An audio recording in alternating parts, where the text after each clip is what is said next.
Abatuuze ku kyalo lwa Malenge mu ggombolola y'Ekitanda e Bukomansimbi bayise olukiiko olw'amangu ku nsonga za munnaabwe gwe balumiriza okubaamu ebikolwa eby'akalogo kalenzi. Ssentebe w'ekyalo kino Lawrence Mulindwa ayanjulidde abatuuze ensonga ya munnaabwe Birungi Ssajjabbi gwe balumiriza okuba n'amayembe agatigomya abantu ku kitundu. Ne tumuggisaayo ebintu bye byonna ng'alina amayembe byonna ne tubikuŋŋaanya ne tumusaba ebiwandiiko ebimufuula omusawo Omuganda. Kyokka ebiwandiiko byatulaga nga tebimatiza era nga si bituufu. Abatuuze balumiriza nti gye buvuddeko waliwo omusaayi ogwalabwako mu kitundu kyabwe n'ebyalo ebiriraanyeewo era gye byakomekera ng'ono yasongeddwamu olunwe era n'akwatibwa. Poliisi baamunoonya emabega ebyakiya omusaayi webyabeererawo baamunoonya nga bwe yeekweka. Tumuzinduukiriza tumukola ki? Tumukwata. Tumuteeka ku poliisi.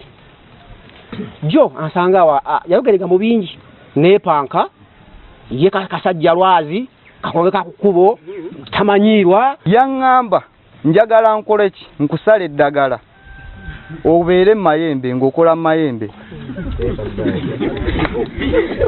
nga wemba siriiyo eno nga ŋŋenze eri nga g'okola kuba eno nze nga ndi eri. Ssentebe Mulindwa akukulumidde poliisi olw'okuyimbula omusajja ono ng'ate obujulizi bwonna bwali bumuluma. Naye ekintu ekyo kyanyigamu nakiraba naye kyanyigamu. Ne ŋŋamba bano balumiriddwa omuntu omu okusinga abantu 8 abali ku lw'Amalenge. Kubanga twayawukana tukkaanyiza nti ono omusajja yaagende.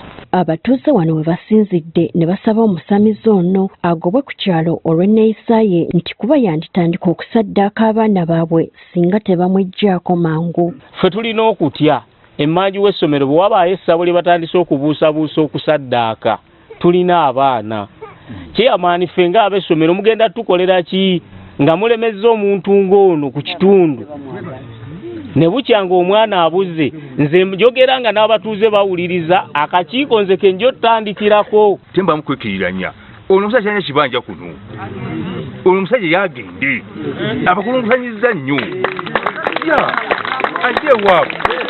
Akulira ebyobuwangwa n'ennono mu ggombolola y'Ekitanda Kiddewalime Musambwa ategeezezza nga Ssajjabbi bw'atalina biwandiiko bimukkiriza kukola busawo bwa kinnansi. Naye ng'olwaleero si musawo wa kinnansi era ebibadde bikolebwa byonna musibe.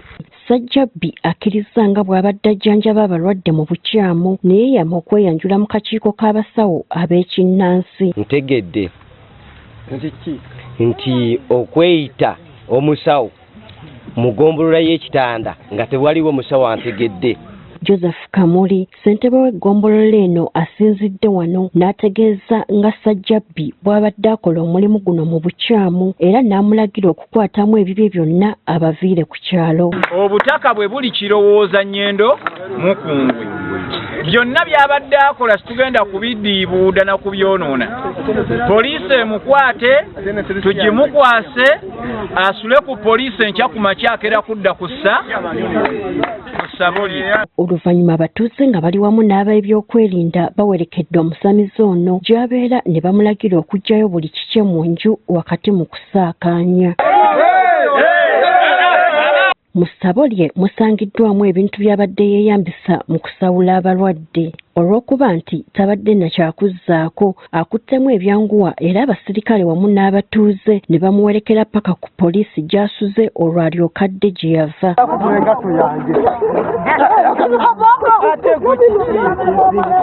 Ebikolwa eby'akalogo kalenzi byeyongedde nnyo mu disitulikiti y'e Bukomansimbi olw'abasawo b'ekinnansi abasusse obungi mu kitundu kino.